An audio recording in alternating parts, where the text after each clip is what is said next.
Our guest is Petr Gandalovič. He's ambassador of the Czech Republic to the United States, former member of the Chamber of Deputies, and former Minister of Agriculture and Minister of Regional Development. When did Czechoslovakia become the Czech Republic? Oh, well, that's a good question. We split with Slovakia on the eve of December 1992. So on January 1st, 1993, two independent states began to exist, and we made all the effort to continue with the Slovaks as the closest partners. We closed all sorts of agreements to make travel and business and everything open as much as possible between the two states. And at the end of the day, we entered the European Union together in 2004, which made our connection even closer. So basically, the divorce didn't last long. You could look at it as a divorce, which ended up in a reunion after a couple of years. As I'm reading, and I look at World War I and then World War II, those two international wars have had a tremendous, dramatic, tragic, and historic impact on that small area in Europe, huh? Oh, you're right. I mean, first, we lost our entire Jewish population. In World War II, about 80 to 90,000 Jews were killed. And on top of that, other nations like Czechs and Slovaks, about the remainder to the 150,000 people that were killed in the Second World War. The communist rule starts right after the Second World War, doesn't it? 46, 48. The communists got involved there, and for a long period of time. You know, of course, it would take more than this show to explain. On the eve of Second World War, when Hitler made with Britain, France, and Italy the infamous Munich Agreement, Slovakia sort of, followed suit and declared its own independence at this very critical moment for Czechoslovakia. So what was the result of the Munich Agreement was not only tearing away of the border territories of the Czech lands, but also the split between the Czechs and the Slovaks. That was the first split. And the second split was much more peaceful and much more negotiated and much more friendly, and that took place, as you said, in 1992. The second historic phenomenon was Yalta Conference, where the winning powers basically decided the line where the Western allies and the Russian Red Army would basically meet in Europe, and Czechoslovakia fell under the influence of Soviet Union. So this is where the roots or the foundations of the Soviet dominance began in our country.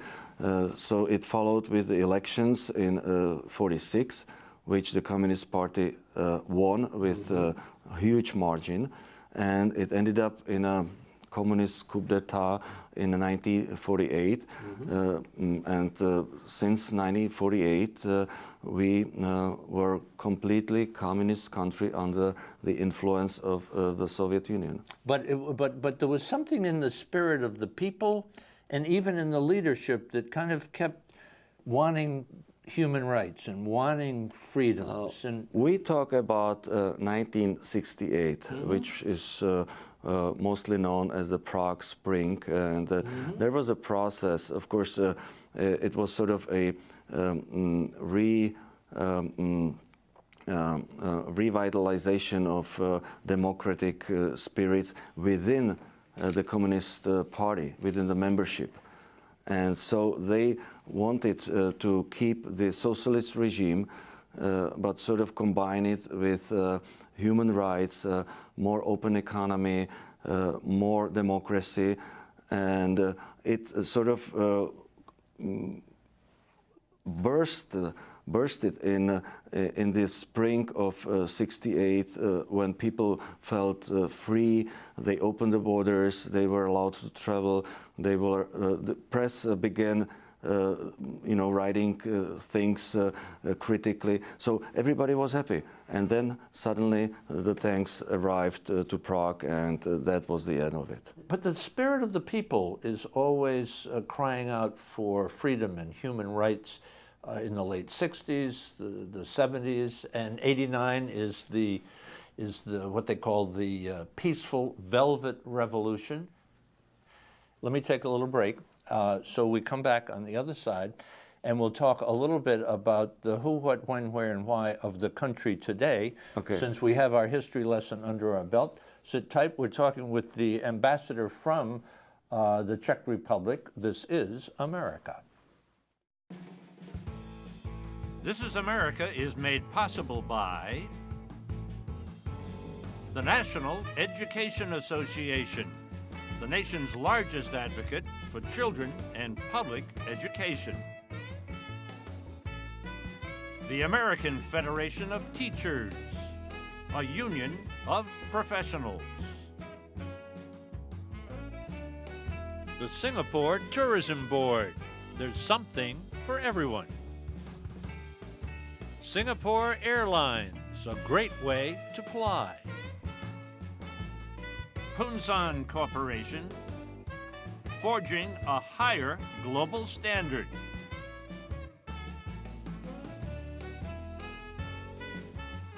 The CTC Foundation, AFO Communications, and the Rotendaro Family Trust. Ambassador, Czech Republic is landlocked, isn't it? Yes. So tell me the countries so people can visualize it on a map, the border countries. Okay. The longest border of ours is with Germany. We basically are sort of a triangle that comes into the belly of Germany. So we border with Bavaria on the south and with Saxony on the north. And then on our north border, quite a long border is with Poland. Then on our eastern border, we border with Slovakia, which I said used to be one country before.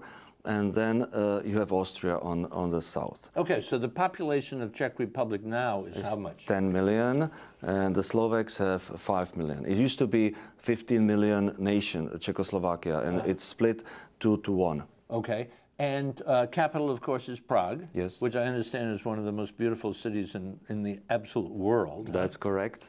How about and a great tourist attraction, I would say, huh? If you put all the Czech people together, all those that are of Czech background, what are the characteristics of the culture of the people? Well, it's difficult to ask an ambassador, of course. It's like if I say something, it's self-promoting, and you should No, it's probably... just the two of us. I think Czechs are very tolerant people. They can very much accept all sorts of different opinions, different cultures.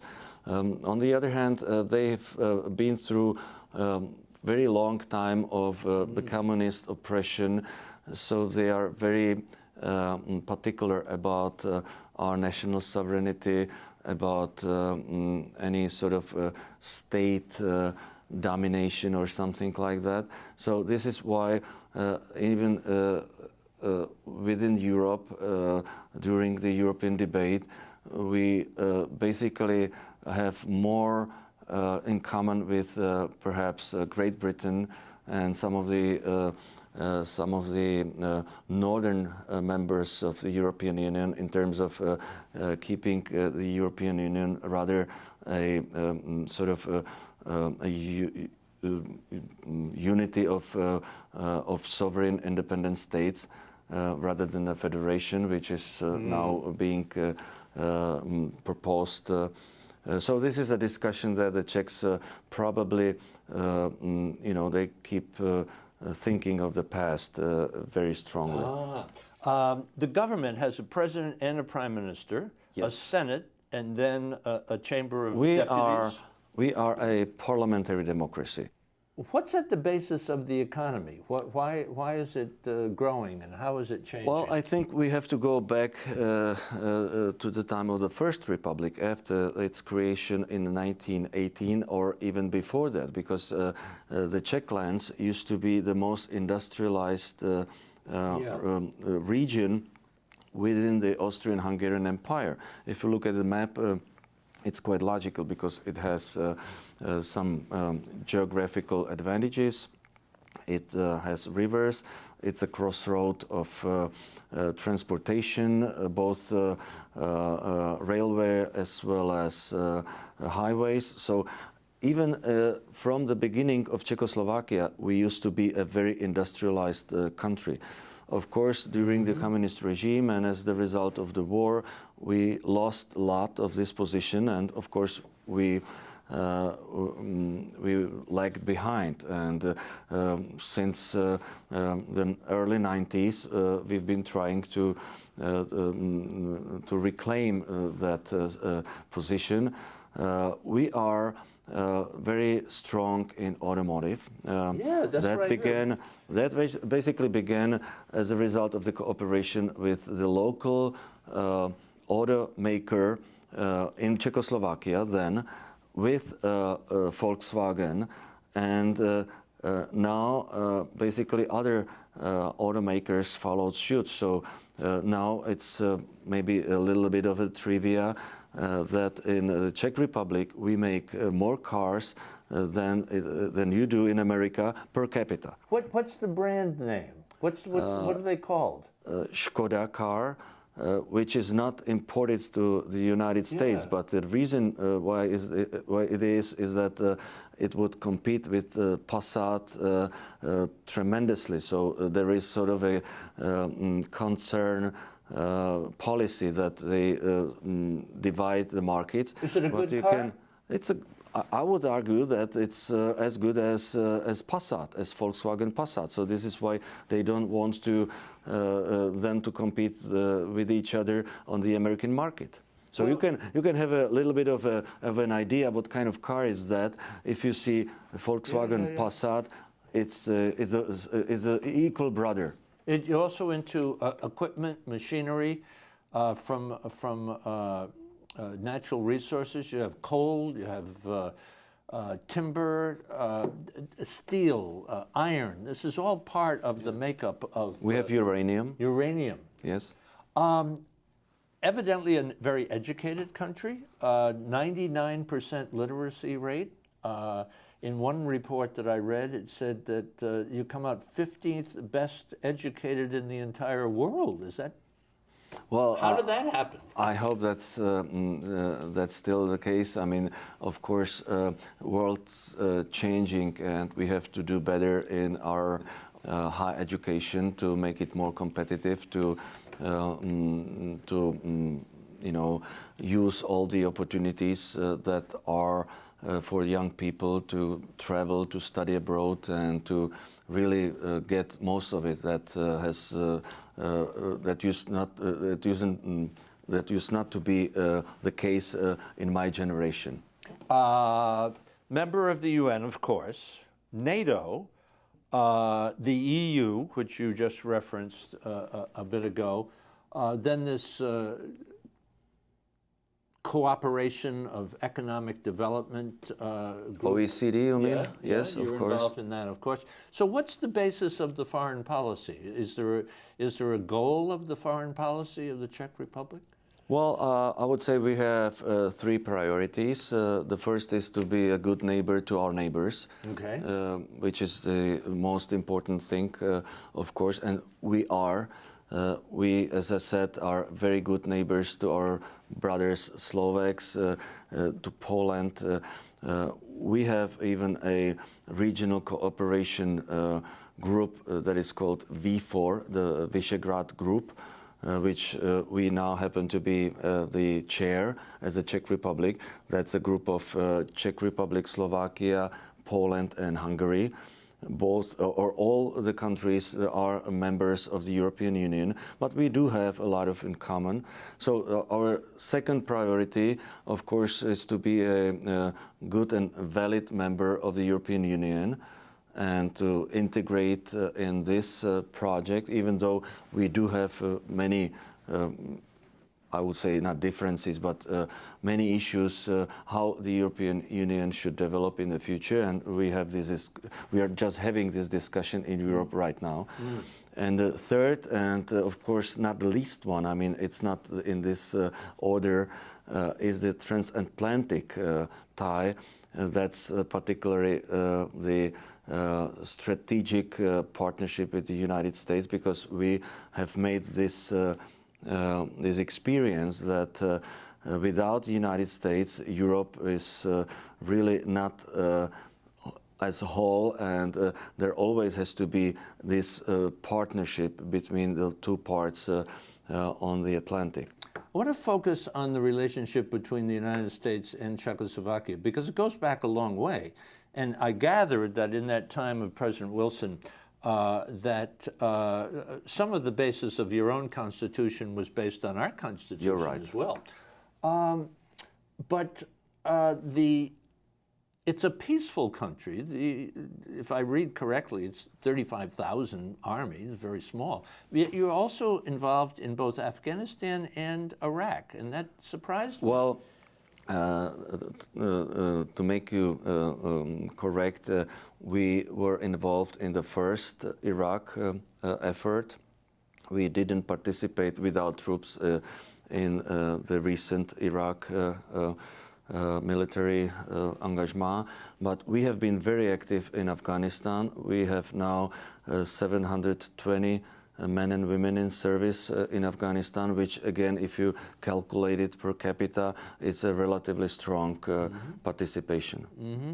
The United States is a big investor, isn't it, in Czech Republic? As an ambassador to Washington, I would wish it was more. It was more.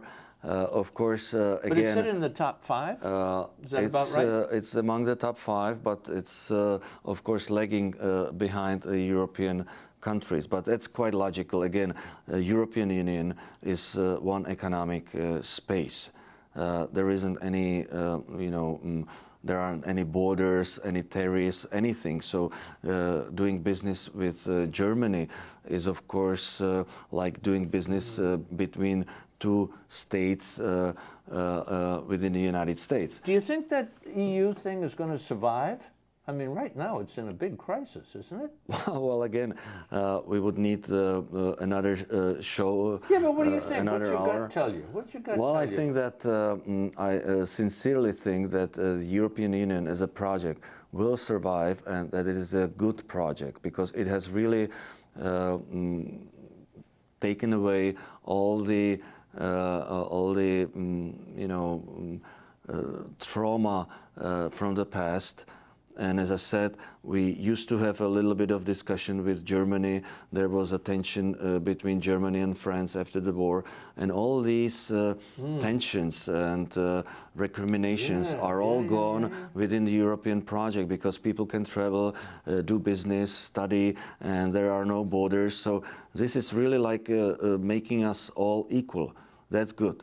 That's the good news. That's the good news. The other thing is that some of these integration policies and processes were a little too hasty, a little too politically motivated, that some countries wanted more in less time, and some other countries were not fully prepared to this full integration. And the biggest or the best example is the euro. If you look You're at euro, not part of the euro. We are not part of euro, because we were. You have not. You have your own currency. We have our own currency, because we were little reluctant in that kind of hasty process of making everything equal economy-wise. I mean, if you have such a strong economy as Germany, with such a strong output, with such strong productivity, and then if you compare it with some South European nations, I mean, it's logical that something is not right. Either you will have massive transfers of output from one end to the other, from the one that is more productive one, and the other one who's not that much productive, or the smaller and weaker economy will eventually have a problem with its exports and with its balance of trade and with its deficit of the budget. How's it working out for the Czech Republic? And for the Czech Republic, as I said, the good news is that we are not directly affected or by the Eurozone crisis. Right, okay. We still have our crown, which can go up and down as the economy goes, or as the markets show their demand for the crown. So the economy basically works on the pace which is natural.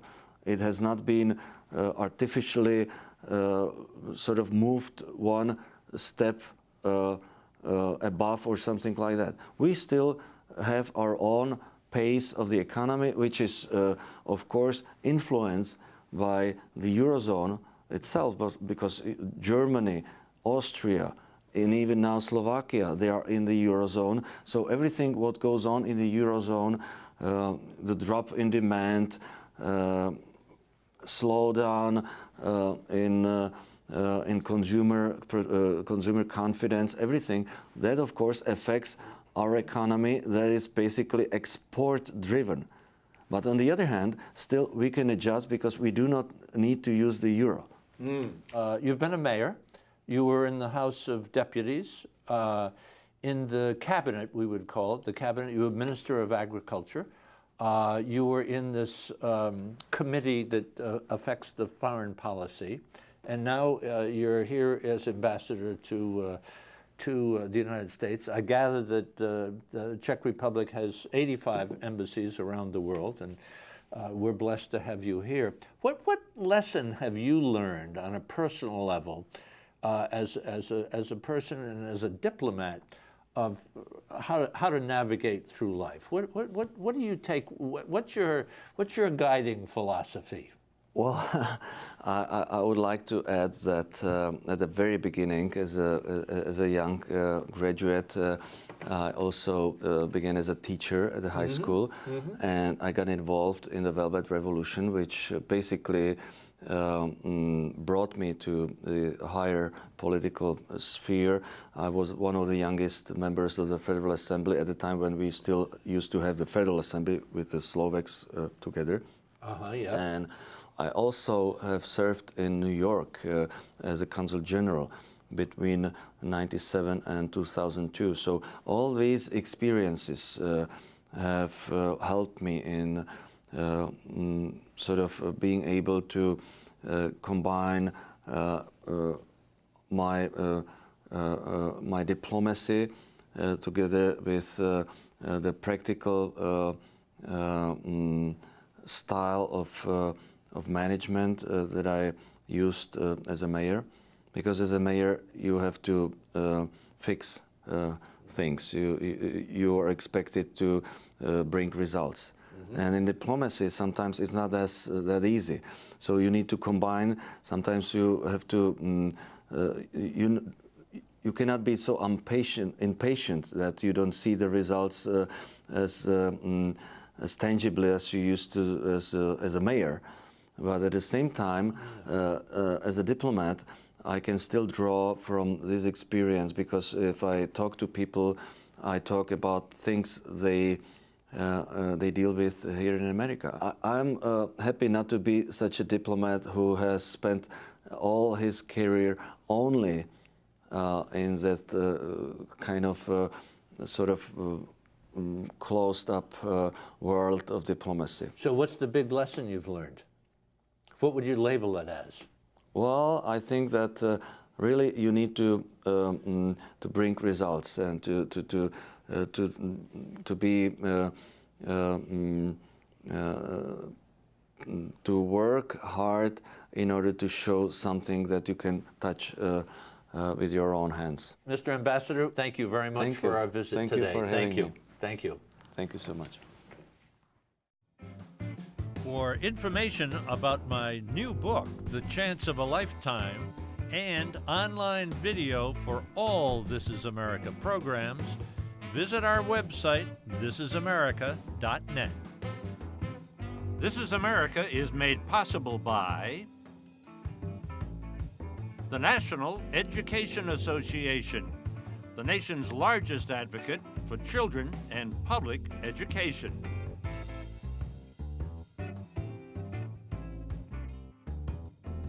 The American Federation of Teachers, a union of professionals.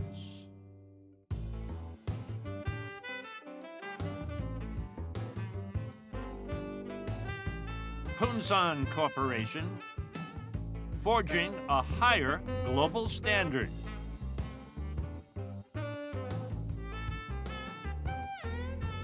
The CTC Foundation, AFO Communications, and the Rotendaro Family Trust.